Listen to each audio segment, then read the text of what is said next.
ప్రభువైన యేసు నామములో ఇప్పుడు వరకు అనేకమైన చక్కని పాటలు పాడి దేవుని ఘనపరిచాం.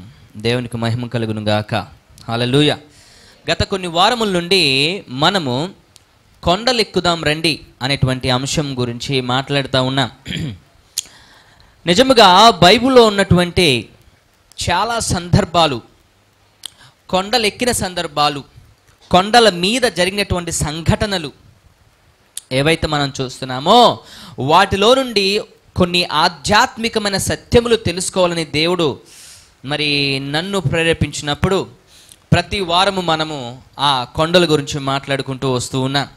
మొదటిగా మోరియా కొండ గురించి మాట్లాడాం, ఆ తర్వాత సినాయి కొండ గురించి మాట్లాడాం, పోయిన వారం అరారాతు కొండల గురించి మాట్లాడాం. రక్షణ కొండ, మరి దేవుని సువార్త విని, దేవుని మాట విని, దేవునికి విధేయులై 120 సంవత్సరాల విశ్వాసాన్ని కాపాడుకొని కుటుంబాన్ని రక్షించుకున్నటువంటి నోవహు యొక్క సంఘటన, ఆయన యొక్క సాక్ష్యమును మనం విన్నాం. ఈరోజు మరొక కొండ ఎక్కుదాం మనందరం కలిసి. ప్రపంచంలో చాలామంది చాలా కొండలు ఎక్కుతూ ఉన్నారు. సత్యము తెలియక, సత్యమును తెలుసుకోవాలని, చాలామంది సత్యమును తెలుసుకోవాలని కొండలెక్కుతూ ఉన్నారు. దేవుణ్ణి చూడాలని కొండలెక్కుతూ ఉన్నారు. వెలుగును చూడాలని కొండలెక్కుతూ ఉన్నారు. అక్కడేదో ఒక ఆధ్యాత్మికమైనటువంటి వాతావరణము ఉంటుందని ఒక అబద్ధమైన విశ్వాసముతో కొండలెక్కుతూ ఉన్నారు. అదేంటో విచిత్రం. మానవునికి ఒక టైప్ ఆఫ్ బిలీఫ్ అనేటువంటిది ఉండిపోయింది మొదటి నుంచి కూడా. అదేంటంటే దేవుడు కొండల మీద ఉంటాడు, ఆయన్ని కొండల దగ్గరికి వెళ్ళి కొండలెక్కేనా ఆయన ఆరాధించాలి అని చాలామంది అనుకుంటూ ఉంటారు. Well, actually God it does not mean that God dwells on the mountains. దేవుడు కొండల మీద ఉంటాడని కాదు, కానీ కొండల మీద కొంచెం ప్రశాంతమైన వాతావరణం ఉంటుంది, డిస్టర్బ్ చేయనటువంటి వాతావరణం ఉంటుంది, దేవునితో మరింత దగ్గరికి వెళ్ళేటువంటి, లేకపోతే అలాంటి ఒక చక్కని క్లైమేట్, ఒక సిచ్యువేషన్, లేకపోతే అలాంటి ఒక పరిస్థితి మనకి, ఆ వాతావరణం మనకి అక్కడ కనబడుతూ ఉంటుంది. నిజమే, దేవుడు శాంతిని ప్రేమించేవాడు, దేవుడు సమాధానం కోరుకునేవాడు. God is the God of peace. కాబట్టి ఎక్కడైతే ప్రశాంతత ఉంటుందో, ఎక్కడైతే శాంతి సమాధానములు ఉంటాయో అక్కడ దేవుడు ఉంటాడు. దేవునికి స్తోత్రం. అలజడి ఉన్న చోట, డిస్టర్బెన్స్ ఉన్న చోట నిజమే దేవుడు మరి ఉండడనే విషయాన్ని మనం గమనించాలి. అంటే దేవునితో కొంచెం దగ్గర అవడానికి, డిస్టర్బ్ చేయకుండా ఉండడానికి మనం చూస్తూ ఉంటాం. అఫ్ కోర్స్ యేసుక్రీస్తు ప్రభువారు కూడా ఆయన ప్రతి సాయంత్రం, ప్రతి రాత్రి ఆయన కొండ ఎక్కి ఏకాంతంగా దేవునితో ప్రార్థించడానికి, దేవుణ్ణి సంధించడానికి ఆయన వెళ్ళేవాడు. దేవునికి స్తోత్రం. కొండలు ఒక ప్రత్యేకమైనటువంటివి. అంటే దేవుడు భూమి మీద దిగిరాడని కాదు, కొండల మీద ఉంటాడని కాదు, కొండలు కూడా భూమి మీద ఉన్నాయి. అయితే దేవుడు ఇప్పుడు ఆ కొండల మీద కాదు కానీ ఈ కొండ మీద ఉండాలి. ఏ కొండ ఇది? మన హృదయం అనే కొండ. దేవునికి స్తోత్రం. మన హృదయం అనే కొండల మీద ఆయన నివసించాలి. మనం ఈరోజు ఒక అద్భుతమైనటువంటి కొండను చూడబోతున్నాం. Amazing story. ప్రపంచంలో ఇలాంటిది ఎప్పుడు జరిగినటువంటి గొప్ప కార్యం జరిగినటువంటి కొండ. ఆ కొండ సత్య దేవుణ్ణి తెలుసుకోగలిగినటువంటి కొండ. ఆ కొండ ఎక్కిన ప్రతి ఒక్కరూ సత్యదేవుని తెలుసుకుంటారు. దేవునికి స్తోత్రం. హల్లెలూయా. ఈ కొండ ఎక్కితే, ఇప్పుడు మనం ధ్యానించుకోబోయే కొండ ఎక్కితే దేవుడు ఎవరో మనకి అర్థమవుతాడు. నిజమైన దేవుడు ఎలా ఉంటాడో అర్థమవుతాడు. ఆయన శక్తి ఎలా ఉంటుందో అర్థమవుతుంది. ఆయన ఎన్ని గొప్ప కార్యములు చేయగలవాడో అర్థమవుతా ఉంది. ఈ కొండ కర్మేలు కొండ. చెప్పండి ఒకసారి. కర్మేలు కొండ. రాజుల గ్రంథములో ప్రసిద్ధికెక్కిన కొండ, సత్యదేవుని నిరూపించిన కొండ, తెలియజేసిన కొండ, ప్రపంచానికి సవాలు విసిరిన కొండ, విగ్రహారాధికులకు సవాలు విసిరిన కొండ. ఈ కొండ కర్మేలు కొండ. దేవునికి స్తోత్రం. ఇశ్రాయేలు దేశము దేశముగా ఏర్పడిన తర్వాత సౌలు పరిపాలన చేశాడు 40 సంవత్సరాలు, దావీదు 40 సంవత్సరాలు పరిపాలన చేశాడు. దావీదు తరువాత సొలొమోను కూడా 40 సంవత్సరాలు పరిపాలన చేశాడు. వీళ్ళ పరిపాలన తర్వాత సొలొమోను కొడుకునేటువంటి రెహబాము అనేటువంటి వాడు పరిపాలనకు వచ్చాడు. ఆయన ఇశ్రాయేలు మీద మరింత ఎక్కువ పన్నుని వేస్తానని చెప్పి వారికి చెప్పడంతో వాళ్ళందరూ అన్నారు, నువ్వు పన్ను భారము మరీ పెంచితే, మీ నాన్నగారే పెంచారు, నువ్వు ఇంకా పెంచుతున్నట్లయితే నీ కింద మేము ఉండము, నువ్వు మాకు రాజుగా ఉండనవసరం లేదని చెప్పేసి రెహబాముని వారందరూ కూడా విడిచిపెట్టి 10 గోత్రములుగా పైన 2 గోత్రముల క్రింద విడిపోయారు. ఇది 930లో ఏర్పడినటువంటి విషయం. బీసీ 930, క్రీస్తుపూర్వం 930 సంవత్సరంలో జరిగిన సంఘటన ఇది. రెహబాము కింద పరిపాలించాడు. యెరోబాము అనేటువంటి ఒకడు పైనటువంటి 10 గోత్రాలను పరిపాలించాడు. అయితే రెహబాము దావీదు కుమారుని యొక్క సొలొమోను యొక్క కుమారుడు. దేవుడు దావీదుకు వాగ్దానం చేశాడు ఏమనంటే, ఇదిగో నీ కుటుంబంలో వచ్చేటువంటి వారే నీ సింహాసనం మీద ఆశీనులై ఉంటారన్నాడు. కాబట్టి దావీదు వంశీయులందరూ కూడా క్రిందటువంటి యూదా ప్రాంతాన్ని పరిపాలన చేశారు. 20 మంది రాజులు పరిపాలన చేశారు ఇక్కడ. అయితే పైన ఉన్నటువంటి ఆ ఇశ్రాయేలు అని పిలువబడేటువంటి రాజ్యాన్ని 10 గోత్రాలని యెరోబాము అనేటువంటి వాని తర్వాత అనేక మంది వచ్చారు. అక్కడ కూడా 20 మంది రాజులు పరిపాలన చేశారు. అయితే ఈ యూదా ప్రాంతంలో పరిపాలన చేసిన 20 మంది రాజుల్లో 8 మంది మంచి రాజులు ఉన్నారు. ఎంతమంది? 8 మంది మంచి రాజులు. కానీ పైన ఇజ్రాయెలు దేశాన్ని అంటే 10 గోత్రాలని పరిపాలించినటువంటి వారిలో ఒక్కడు కూడా మంచివాడు కాడు. విగ్రహారాధనని ప్రవేశపెట్టాడు యెరోబాము అనేటువంటి ఈ వ్యక్తి. దానులో అలాగే బేతేల్లో విగ్రహాలను ప్రారంభించి వాటి సెంటర్స్ను ప్రారంభించి యెహోవా దేవుని ఆలయమైనటువంటి యెరూషలేము ఆలయముకు రాకున్నట్లుగా ఇశ్రాయేలు ప్రజల్ని అభ్యంతరపరిచి వారికి విగ్రహారాధన నేర్పించాడు ఈ యెరోబాము. అప్పుడు మొదలైంది విగ్రహారాధన. అయితే యెరోబాము తర్వాత వచ్చినటువంటి వారిలో ఒక రాజు పేరు ఆహాబు. చెప్పండి. ఈ ఆహాబు రాజు తూరు అనేటువంటి ఒక పట్టణపు యొక్క రాజు యొక్క కుమార్తెని పెళ్లి చేసుకున్నాడు. ఆవిడే యెజెబెలు. చెప్పండి ఒకసారి. తూరు పట్టణస్థురాలైనటువంటి ఆవిడని ఎతబాల్ అనేటువంటి ఆయన యొక్క కూతుర్ని పెళ్లి చేసుకున్నాడు. రాకుమార్తెనే పెళ్లి చేసుకున్నాడు ఆహాబు. అన్యురాల్ని పెళ్లి చేసుకున్నాడు. ఈవిడ పచ్చి విగ్రహారాధికురాలు. అప్పటికే కనాను దేశంలో అనేక దేవతలను ఆరాధించేటువంటి ఆరాధనలో నిమగ్నమైపోయినటువంటి వారిలో ఈవిడ కూడా ఒకటి. ఆవిడ ఇశ్రాయేలుకు విగ్రహారాధన మరింత ప్రోత్సహించింది. అంతేకాకుండా యాజకులకు, విగ్రహములు అర్పించేటువంటి యాజకులకు, విగ్రహారాధన చేసేటువంటి పూజారులకు శాలరీలు ఇచ్చి మరీ పెంచింది. 430 మందిని పెంచింది. శాలరీలు ఇచ్చి మరీ పెంచింది. గమనించాలా. అప్పుడు దేవుడు ఒక ప్రవక్తను లేపాడు. ఆయనే ఏలి. చెప్పండి ఎవరండి? ఏలియా. ఎవరండి? ఏలియా. ప్రవక్తలందరిలో ప్రత్యేకమైన వాడు ఏలియా. ప్రవక్తలందరిలో ఒక ప్రత్యేకమైనటువంటి క్వాలిటీస్ కలిగినటువంటి వాడు ఏలియా. ధైర్యశాలి ఏలియా. ఆహాబును డైరెక్ట్గా కలుసుకొని ఆయనకి ఉగ్రతను ప్రకటించగలిగినటువంటి శక్తి కలిగినటువంటి వాడు. దేవుడితో ముఖాముఖిగా చూసినటువంటి వాడు, నడిచినటువంటి వాడు, దేవుణ్ణి చూసినటువంటి వాడు. దేవుడు ఏలియాని మరణము లేకుండా కొనిపోగలిగినటువంటి మరి దేవునికి సన్నిహితుడు, దేవునితో నడిచిన వాడు ఏలియా. ఆకాశం నుండి అగ్ని కురిపించిన వాడు ఏలియా. దేవునికి స్తోత్రం. అందరి ప్రవక్తల కంటే వ్యత్యాసమైన ప్రవక్త ఎవరై అంటే ఏలియా. ఏలియా కాలం నివసించాడు. పౌరుషం గలవాడు.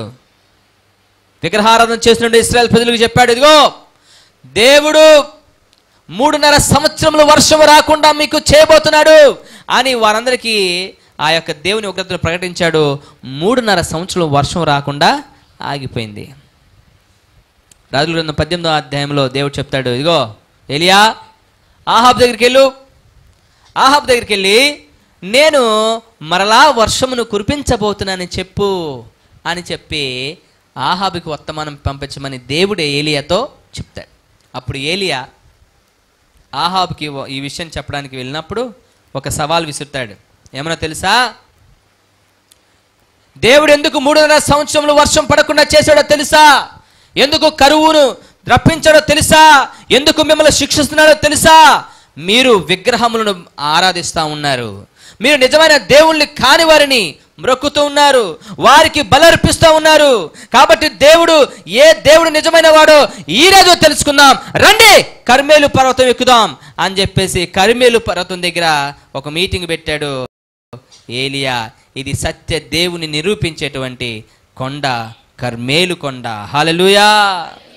అందరు వేరే వేరే కొండలు ఎక్కుతున్నారు, ఎక్కడికెక్కడికో వెళ్ళి ఏదేదో కొండలు ఎక్కుతున్నారు, ఏదో చూడాలని, ఏదో చేయాలని. బట్టలు మార్చుకున్నంత మాత్రాన రాదు పరిశుద్ధత. హల్లెలూయా. మనస్సు మారాలా.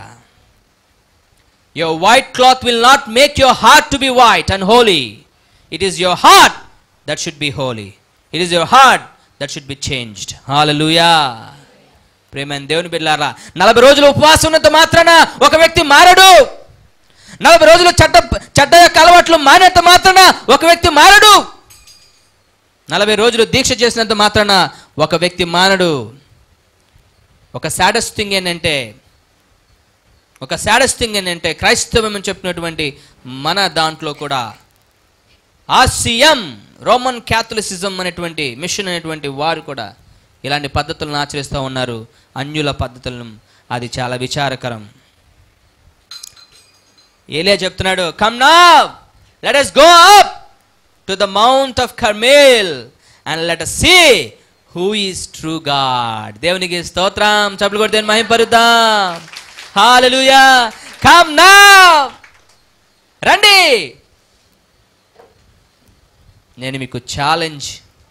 This is called Carmel. ఇది కర్మేలు పర్వతం అన్నమాట. ఈ కర్మేలు పర్వతంలో మరొక భాగం ఇది. సో ఈ ప్రాంతానికి రమ్మని చెప్పేసి ఏలియా ఏం చేశాడు? సవాలు విసిరాడు. Come now let us go up and decide who is true God. ఏమండి, ఇశ్రాయేల్ ప్రజలకి వాళ్ళ ప్రజల్లోని ఎంత దుస్థితి ఏర్పడిందండి. దేవుడు ఎవరో నిరూపించుకోవలసినటువంటి దుస్థితి ఏర్పడిందే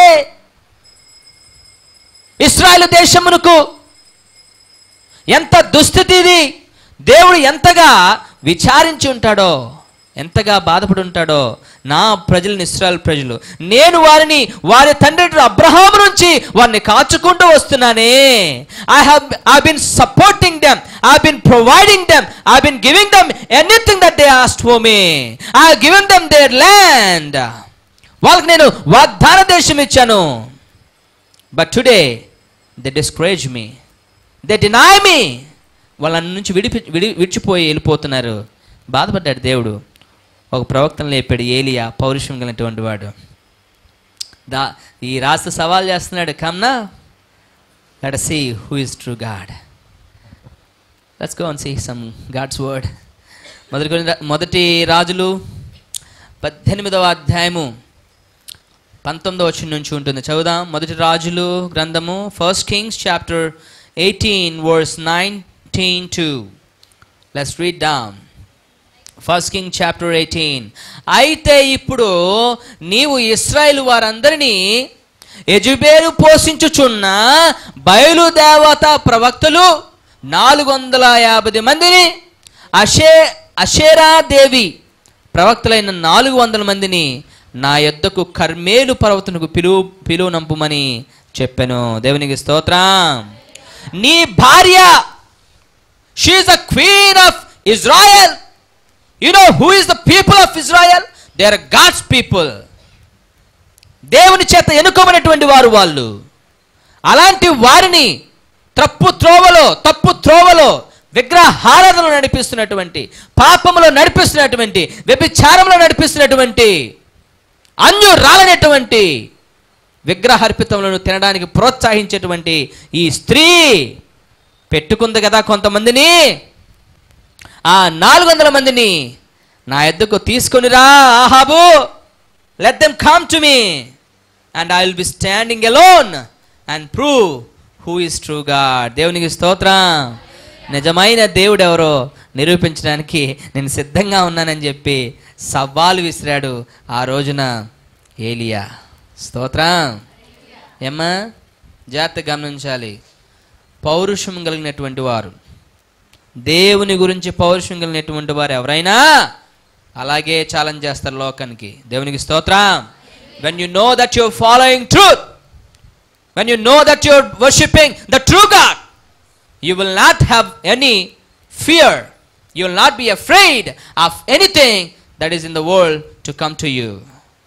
నీకు వ్యతిరేకంగా వచ్చే ఏది దేనికి కూడా నువ్వు భయపడవు, ఎందుకని నువ్వు ఆరాధిస్తుంది సత్యదేవుడు కాబట్టి. దేవునికి స్తోత్రం.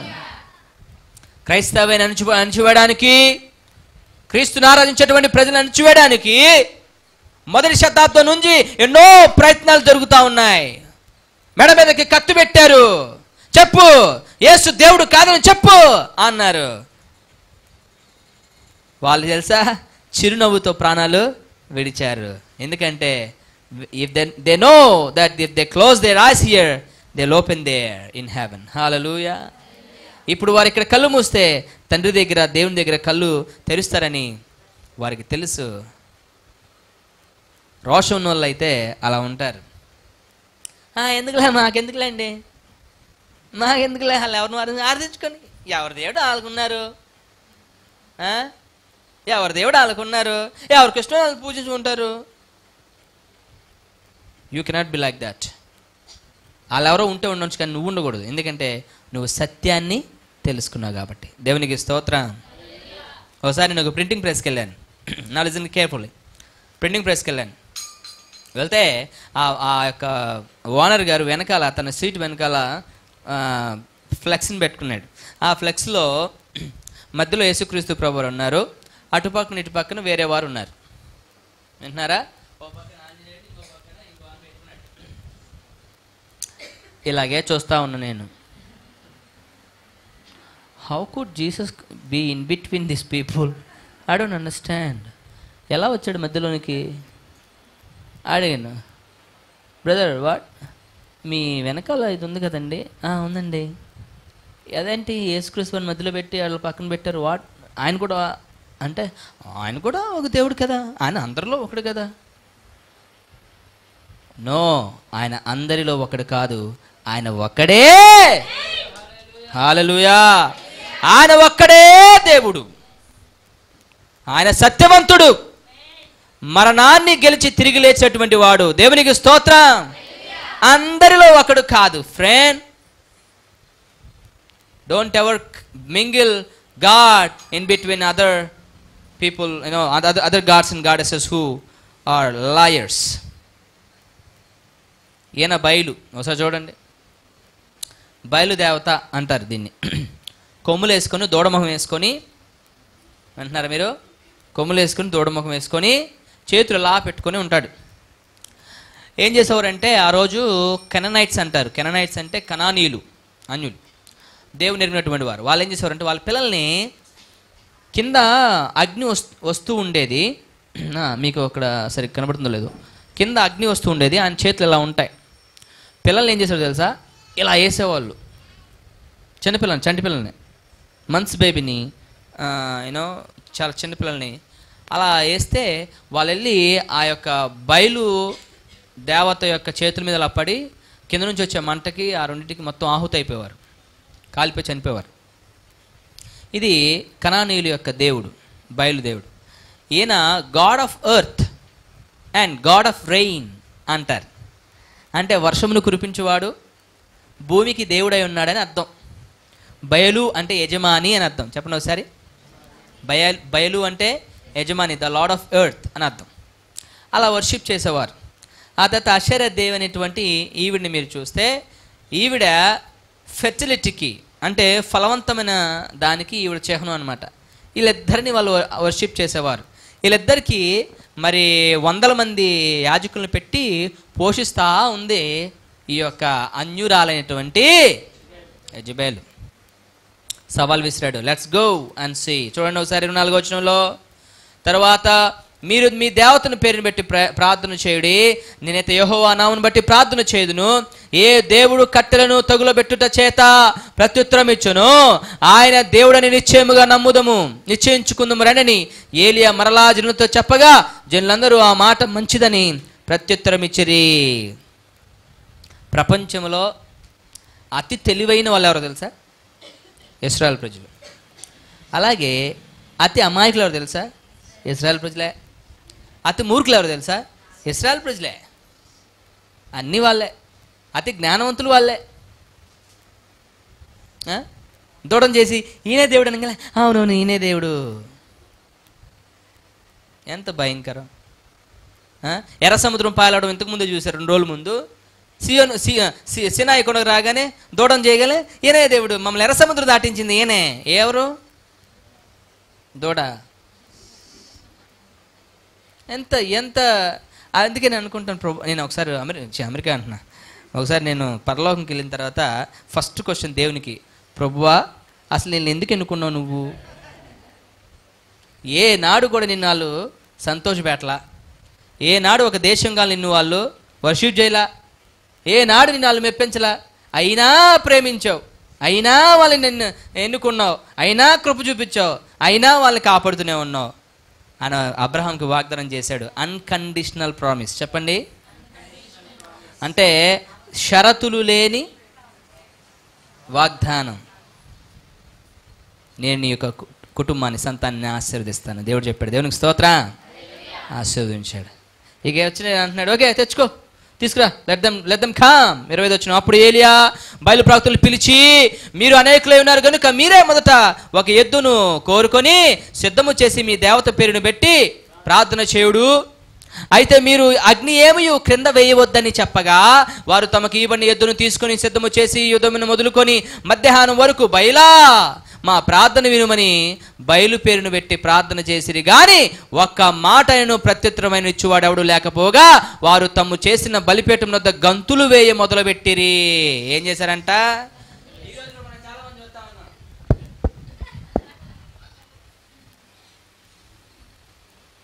రంగులు బట్టలు వేసుకొని అరిచేవాళ్ళు చాలా మంది చెప్తా ఉన్నాం. నోరు లేనివాడు ఏం పలుకుతాడు? చెవులు లేనివాడు ఏమంటాడు? దేవుడు కానోడు ఎలా జవాబిస్తాడు? అదే విశ్వాసం ఇటు చూపించు, ఉన్న పలంగా దేవుడు మాట్లాడతాడు. దేవునికి స్తోత్రం. Hour God is speaking God. మాట్లాడే దేవుడు మన దేవుడు. దేవునికి స్తోత్రం. గంతులే మొదలు పెట్టారంట. మీకు వీడియో ఉంది, చూపిస్తాను. అబ్బా భలే బాగుంటుంది. డెఫినెట్లీగా చిన్నపిల్లల కోసమని ఒక కార్టూన్ వీడియో ఒకటి చేశారు.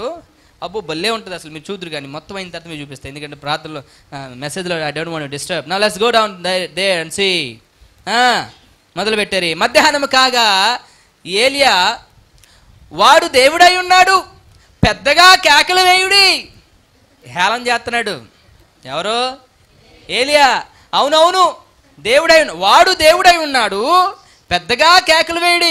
వాడు ఒకవేళ ధ్యానము చేస్తున్నాడేమో, దూరమున ఉన్నాడేమో, ప్రయాణం చేస్తున్నాడేమో, వాడు నిద్రపోతున్నాడేమో, ఒకవేళ మీరు లేపవలసినదేమో అని అపహాస్యము చేయగా వారు మరీ రెచ్చిపోయారంట. వారు మరీ గట్టిగా కేకలు వేయచ్చు, రక్తము కారు మట్టుకు తమ మర్యాద చొప్పున కత్తులతో శాస్త్రములతో తమ దేహమును కోసుకొని బైలా బైలా బైలా అంటున్నారు.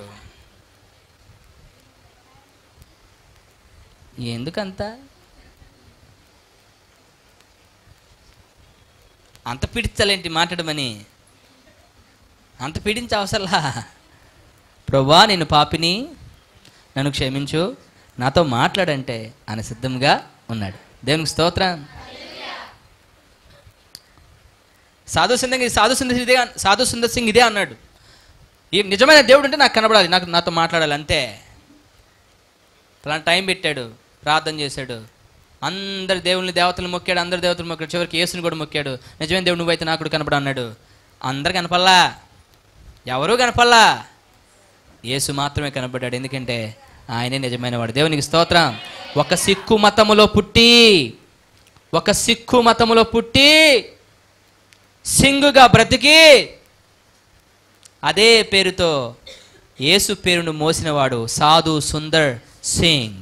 స్తోత్రం. ఎంత గొప్ప పరిచయం చేశాడో తెలుసా ఆయన? మెడ్రాస్, టిబెట్, కాకినాడ ఎన్నో ప్రాంతం తిరిగి దేవుని సువార్తను ప్రకటించాడు. ఆయన సాక్ష్యం చాలా గొప్పది. హీ వాజ్ అ సింగ్ అనుకుంటా నేను. సింగులు కూడా రక్షించబడతారు. సింగులు రక్షించబడ్డారు. దేవునికి స్తోత్రం. ఎందుకంటే వాళ్ళకి కఠినమైనటువంటి కొన్ని ఆచారాల అలవాట్లు ఉంటాయి. My friend, God can change any one else. దేవునికి స్తోత్రం. దేవుడు ఎవరైనా మార్చగలడు. హేళన చేస్తున్నాడు ఏలియా ఇక్కడ. లేపండి లేపండి, దూరం ఉన్నాడేమో, పరిగెడుతున్నాడేమో, ప్రయాణం చేస్తున్నాడేమో, నిద్రపోతున్నాడేమో. వాళ్ళు ఇంకా రెచ్చిపోయి ఏం చేస్తున్నారు తెలుసా? ఈ రోజున దేహములు కోసుకునేటువంటి వారు చాలామంది ఉన్నారు. వాళ్ళ దేవుడి కొరకు దేహములు కోసుకునేవారు చాలామంది ఉన్నారు ఈ లోకంలో. అయితే మన దేవుడు మన కొరకు ఆయన దేహమును హల్లెలూయా ఆయన అప్పగించాడు. చారలుగా ఏం చేశారు చెప్పాలా? మీ దేవుడి కోసం మీరు కోసుకోలేమో, మా దేవుడు మా కోసం కోసుకున్నాడు. దేవునికి స్తోత్రం. అదండి దేవుడు అంటే. నా వాట్ దేసే ఓకే, తమ దేహములు కోసుకుంటున్నారు. ఈ ప్రకారం మధ్యాహ్నమైన తర్వాత అస్తమయము నైవేద్యం అర్పించే సమయం వరకు వారు ప్రకటన చేయుచు వచ్చారు. కానీ మాట అయినను ప్రత్యుత్తరమని ఇచ్చేవాడెవడను లక్ష్యము చేయవాడెవడను లేకపోయాను. అప్పుడు ఏలియా దగ్గరకు రండని జనులందరూ చెప్పగా జనులందరూ అతని దగ్గరకు వచ్చిరి. అతడు క్రింద పడద్రోయబడి ఉన్న యెహోవా బలిపీఠమును బాగు చేసి చెప్పలు మహింపరుదాం. He repaired the altar of Jehovah which was destroyed. యెహోవా కొరకు కట్టినటువంటి బలిపీఠం ఆల్రెడీ కట్టబడే ఉంది. అయితే అది అన్యుల చేత త్రోయబడి ఉంది, నాశనము చేయబడి ఉంది. ఆయన దాన్ని ఇప్పుడు ఏం చేస్తున్నాడు? బాగు చేసి. స్తోత్రం. కర్మేలు కొండెక్కి దేవుణ్ణి చూడాలంటే, దేవుని మహిమను చూడాలంటే, సత్య దేవుని తెలుసుకోవాలంటే నీ ఆల్టర్ నువ్వు కట్టుకోవాలా. స్తోత్రం. నీ పడిపోయిన ప్రార్థన అనేటువంటి ఆల్టర్ నువ్వు కట్టుకోవాలా, బలిపీఠమును. నీ పడిపోయిన వాక్య ధ్యానం అనేటువంటి ఆ బలిపీఠం నువ్వు కట్టుకోవాలా. పరిశుద్ధుల సహవాసమును కట్టుకోవాలా. దేవునితో సంభాషించేటువంటి ఆ సమయమును కట్టుకోవాలా. దేవునికి స్తోత్రం. సత్యమును వెదికేటువంటి వారిగా ఉండాలి. పడిపోయిన యెహోవా బలిపీఠమును మరలా ఏం చేశారంట? కట్టి బాగు చేసి. Where is that? ఎన్నో వచనం? 30 వచనం. బాగు చేసి 31 వచనం. యెహోవా వాక్కు ప్రత్యక్షమై నీ నామము ఇశ్రాయేలుగునని వాగ్దానము నొందిన యాకోబు సంతతి గోత్రముల లెక్క చొప్పున 12 రాళ్లను తీసుకొని ఆ రాళ్ల చేత యెహోవా నామమున ఒక బలిపీఠము కట్టించి దాని చుట్టూ 2 మానికల గింజలు పట్టునంత లోతుగా కందకం ఒకటి తవ్వించి. కందకం అంటే గుంట. చెప్పండి. ఏ చుట్టూతా? బలిపీఠం కట్టి బలిపీఠం చుట్టూతా గుంట, కందకం. మనము చెట్లకి పాదు అంటామా? పాదు తీస్తామంటాం వాటర్ వెళ్ళడానికి. ఆ టైప్లో తీసి రాళ్ళ చేత యెహోవా నామమున ఒక బలిపీఠం కట్టించి ఓకే లోతుగా కందకము తవ్వించి. 32 వచనం. 33 వచనం. ఆ కట్టెలను క్రమంగా పేర్చి ఎత్తును తునాతునుకులుగా కోసి ఆ కట్టెల మీద ఉంచి జనులు చూచుండగా మీరు 4 తొట్ల నిండా నీళ్లు నింపి దహన బలి పశు మాంసం మీదను కట్టెల మీదను పోయడని చెప్పాను. ఇవన్నీ వాళ్ళు చేయలే. ఏం చేశారు? కట్టెలు పేర్చారు, వాళ్ళు బలిపీఠం కట్టుకున్నారు, బైలా అన్నారు. ఈయన ఎక్స్ట్రా ఏం చేశాడో తెలుసా? నీళ్లు కూడా పోసాడు. ఏం పోసాడండి?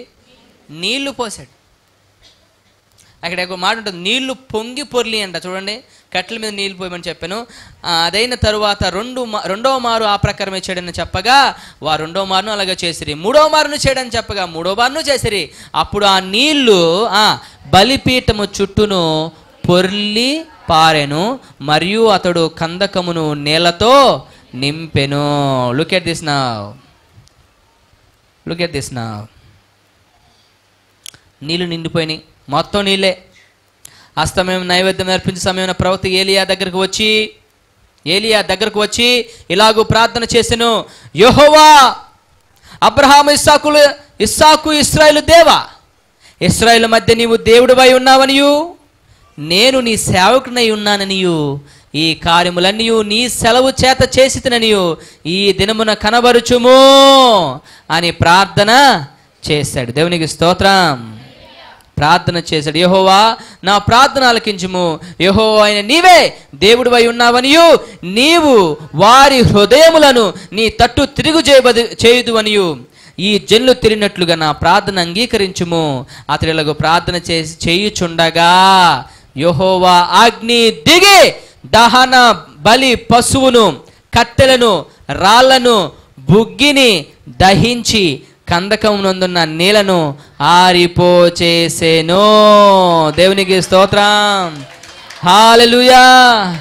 When he was still praying, Elijah, when he was still praying, ఆయన ప్రార్థన చేస్తూ ఉండగానే దేవుని యొద్ద నుండి అగ్ని వచ్చి ఆ కందకమును, నీళ్లను, ఆ యొక్క కట్టెలను, దహన బలిని దహించి, స్తోత్రం.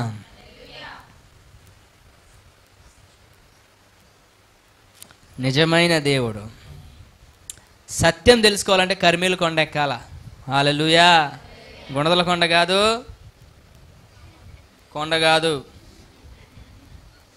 లేకపోతే అక్కడ ఇంకో కొండ ఉంది, అది కాదు. కేరళలో ఇంకో కొండ ఉంది, అది కాదు. మన దేశంలో చాలా కొండలు ఉన్నాయి, ఆ కొండలన్నీ కాదు. చివరికి గుణదల కొండ కూడా కాదు. స్తోత్రం. అలాగే నేను మీకు కొండ ఏం పెట్టట్లేదు, మన హృదయంలో. దేవునికి స్తోత్రం. ఎక్కుదాం, కొండ ఎక్కుదాంలే కానీ, బట్ మన హృదయం సత్యం తెలుసుకోవాలి. దేవుని అగ్ని దిగి వచ్చి ఏం చేసింది? దహించి వేసింది. దట్స్ ఆల్, అంతే. అప్పుడు ఏమైందో తెలుసా అండి? What is there, what is down there? చదవండి. చూచి సాగిలు పడి యెహోవాయే దేవుడు. ఇప్పుడు కళ్ళు తెచ్చినారా? కొంతమందికి ఇట్టగా ఉంటుంది. నేను యేసుక్రీస్తు ప్రభువు ఏదో చేస్తాడు వచ్చాయండి, ఏమీ చేయలేదండి, అందుకని మళ్ళీ వెళ్ళిపోతున్నా. స్వస్థపరుస్తాడని వచ్చాడండి, స్వస్థపరచలేదండి, వెళ్ళిపోతాను మళ్ళీ. దేవుని దగ్గర రావాల్సింది రక్షణ కోసం, స్వస్థతల కోసం కాదు. స్తోత్రం. దేవుని దగ్గర రావాల్సింది రక్షణ కోసం, ఆర్థిక అభివృద్ధి కోసం కాదు, అప్పులు తీరడానికి కోసం కాదు, క్యాన్సర్ రోగాలు పోవడానికి కోసం కాదు. అవును, నా దేవుడు సమర్థుడే, అవన్నీ చేయగలడు. కానీ ఆత్మకి రక్షణ నా దేవుడు ఇవ్వగలడు, ఆయన ఒక్కడే ఇవ్వగలడు. ఆయన దగ్గర వాల్యుబుల్ థింగ్ అదే. దేవునికి స్తోత్రం. స్తోత్రం. ఎందుకు వస్తున్నారు ఈరోజు ఎంతమంది ఎందుకు వస్తున్నారు? చాలామంది ఎందుకు వస్తున్నారు? స్వస్థతల కోసం. నీళ్లు మీద భోగించుకోవడానికి, నూనె మీద భోగించుకోవడానికి. నయమని అంటాడు, ఎలీషా నువ్వు ప్రవక్త కదా, నా తల మీద నీ చేయబెట్టి గిలగిలలు ఆడిస్తావు అనుకున్నాను అంటాడు. ఇది అందరూ అన్యుల నమ్మకాలు అవన్నీ. తల మీద పెట్టి ఇలా అనాలంట. తల పట్టుకోపోతే శక్తి ఉండదా? దేవుని మహిమ ఉండదా? స్తోత్రం. ఏదో ఆశించి కాదు దేవుని దగ్గర రావాల్సింది. ఆశించింది ఏదైనా అది రక్షణ అయి ఉండాలి. హల్లెలూయా. ఎందుకంటే అదే వాల్యుబుల్ థింగ్. స్తోత్రం. చంద్రబాబు నాయుడు దగ్గరికి వెళ్ళి 5,000 అడగకూడదు, మినిమం 5 లక్షలు అడగాల. ఎందుకంటే ఆయన వాల్యూ అది. వెళ్ళి ఏం కాలయా నీకు? అయ్యా ఒక 5,000 ఇప్పించున్నాయా, ఇవిడే ఆయన్ని పంపించిన పక్కన అని పక్కన అంటారు. ఎంత ఇవ్వాలి? నువ్వు ఆ రేంజ్ ఏంటి? రేంజ్ ప్రకారం అడగాల. 5 కోట్లు ఏమనాలా? ఎందుకంటే కోట్లలో మాట్లాడేవాడు కాబట్టి. అప్పుడు ఆయనకి కరెక్ట్. ప్రేమైన దేవుని బిడ్డలారా, దేవుని దగ్గర అతి విలువైనది ఏంటిది? రక్షణ. అందరూ ఏం అడగాలి? రక్షణ అడగాలి. ఎలియాడు ఇప్పుడు కళ్ళు తెచ్చుకున్నారు, యెహోవాయే దేవుడు అని కేకలు వేసిరి. అప్పుడు ఏలియా ఒకనైను తప్పించుకొని పోనీయక బయలు ప్రవక్తలను పట్టుకునిడి అని వారికి సెలవేయగా జనులు వారిని పట్టుకొనిరి. ఏలియా కీషోను వాగు దగ్గరకు వారిని తీసుకుని పోయి అక్కడ వారిని ఏమి చేశాడండి? ఏం చేశాడండి? పాపంని తీసేశాడంతే. ఎంతమంది? 400 మంది, 50 మంది ప్రవక్తలు, 450 మంది ప్రవక్తలనే. మీరు ఇశ్రాయేలు ఉండడం విచారకరం. మీరు విగ్రహారాధన నేర్పించడం విచారకరం. దేవునికి అయిష్టమైన గొప్ప పాపం, ఘోర పాపం ఏంటో తెలుసా? విగ్రహారాధన. కాబట్టి మీరు విగ్రహారాధన చేశారు కాబట్టి మిమ్మల్ని మీరు శిక్షించబడాలని చెప్పి వారిని శిక్షించాడు. పాపం యొక్క జీతం ఏంటి? మరి వాళ్ళు ఏం పొందారు? మరణమే పొందారు. వాళ్ళు బ్రతుకుంటే మరలా ఎంతమంది పాపంలో నెడతారో దేవుడు తుడిచేయమని చెప్పాడంతే. అందరు చనిపోయారు. పిమ్మట ఏలియా విస్తారమైన వర్షం వచ్చినట్లుగా ధ్వని పుడుచున్నది, నీవు పోయి భోజనం చేయమని ఆహాబుతో చెప్పగా ఆహాబు భోజనం చేయబోయిన కానీ ఏలియా కర్మేలు పర్వతం మీదకి పోయి నేల మీద పడి మోకాల మధ్య ఉంచుకొనెను. ఎందుకో తెలుసా? దేవుని నిరూపించి ఆయన జనుల్లోనే 450 మందిని ఆయన చంపినందుకు పాపం ఆయన తట్టుకోలేకపోయాడు. ఎంత దుష్కార్యం జరిగింది ఈ రోజున. నా దేవుని కాకుండా ఇతరుల దేవతల్ని ఆరాధించేవారుగా నా జనులు నేర్పిస్తారా? వాళ్ళ మీదకి నేను వెయ్యాల్సి వచ్చిందా అని చెప్పేసి ఆయన చాలా బాధపడ్డాడు. తర్వాత వేరే స్టోరీ ఉందనుకోండి. బట్ నిజమైన దేవుని తెలుసుకోవాలంటే ఎక్కడ రావాలి? చెప్పాలా? దేవునికి స్తోత్రం, హల్లెలూయా. అందరు ఇక్కడే ఉన్నారా? Okay, then now let's see the story. Please cut the video.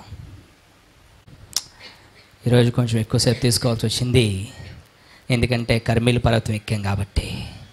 స్తోత్రం. నిజమైన దేవుడు మోసపోడు. స్తోత్రం. రాక్షసుల చేతులు ఓడిపోడు. దేవునికి స్తోత్రం. అన్ని చోట్ల ఉండగలిగిన వాడే నిజమైన దేవుడు, అన్ని తెలిసిన వాడే నిజమైన దేవుడు. సత్యమును గ్రహిద్దాం ఈ రోజున. దేవునికి స్తోత్రం. ఆయన యేసుక్రీస్తు ప్రభువారు. ఆయన కుంటోలకు కాళ్ళు, గుడ్డు వాళ్ళకు కళ్ళు ఇచ్చాడు, చనిపోయిన వారు సైతం లేపాడు, నీళ్ళ మీద నడిచాడు, మరణించి తిరిగి లేచాడు. నిజమైన దేవుడు యేసు. దేవునికి స్తోత్రం. కర్మేలు పర్వతం ఎక్కండి, నా నిజమైన దేవుడిని యేసుని గుర్తించండి.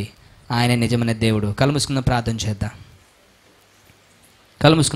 చేద్దాం. దయగల తండ్రి, ఈ ఉదయకాలంలో ప్రభా ఎంత గొప్ప సత్యాన్ని మాకు తెలియజేశావు. కర్మేలు పర్వతం నాయన, సత్యదేవుడు అయిన నిన్ను నిరూపించిన పర్వతం. ఎంతోమంది ఎన్నో పర్వతాలు, ఎన్నో కొండలు ఎక్కుతున్నారు కానీ ప్రభా అక్కడ దేవుడు లేడని, అక్కడ దేవుడు కనబడ్డని, అది దేవుడు కాదని వారు తెలుసుకోవడానికి వారు కృప చూపించండి. వారు ఎక్కాల్సింది కొండలు కాదు, వారు అర్పించాల్సింది వాళ్ళ తలనీళ్ళు కాదు, బంగారము బోలము కాదు, వెండి కాదు, విలువైన వస్తువులు కాదు నాయన, హృదయము అర్పించాలని వారికి తెలియచేయండి. మా హృదయ సింహాసనముపై ఆసీనుడైనటువంటి వాడా, నీకు స్తోత్రం తెలియజేస్తున్నాం. ఈ యొక్క వాక్యమును యూట్యూబ్లో, ఫేస్బుక్లో ఎవరైతే వీక్షిస్తున్నారో వారిని దీవించండి, ఆశీర్వదించండి. నీ సత్యమును గ్రహించి వారు తెలుసుకొని నాయన నిజమైన దేవుడు నిన్ను నమ్ముకొని ప్రభువారు నీ ఎద్దుకు రావడానికి కృప చూచి బలపరచమని, నడిపించమని. మా ప్రియబిడ్డలు ఎవరైతే నీ సన్నిధికి వచ్చినారో ఈ ఉదయకాలంలో వారందరినీ నీ ఆత్మశక్తితో నింపినందుకు వందనాలు తెలియజేస్తూ, బలమైన వాక్యంలో చేతపట్టుకొని నీ సన్నిధికి రావడానికి, వారింటికి వెళ్ళడానికి సహాయం చేయమనుచున్నాం. మరలా వచ్చే వారం వరకు ప్రభా పరిశుద్ధుల సహవాసంలో, ప్రార్థనలోను, వాక్యమైన శిఖరమును, కర్మేలు శిఖరమును ఎక్కి నీ అగ్నిని, నీ మహిమను, నీ ప్రసన్నతను కల్లారా వీక్షించినట్లుగా సహాయం చేయమని అడుగుచున్నాం. ప్రతి బిడ్డని ముట్టండి, స్వస్థపరచండి, ఆశీర్వదించండి. నీ దయలో వారికి కర్మేలు పర్వతం యొక్క సత్య అనుభవం దయచేసి బలపరచమని యేసు నామమున అడుగుచు వేడుకొంచున్నాం తండ్రి. ఆమేన్.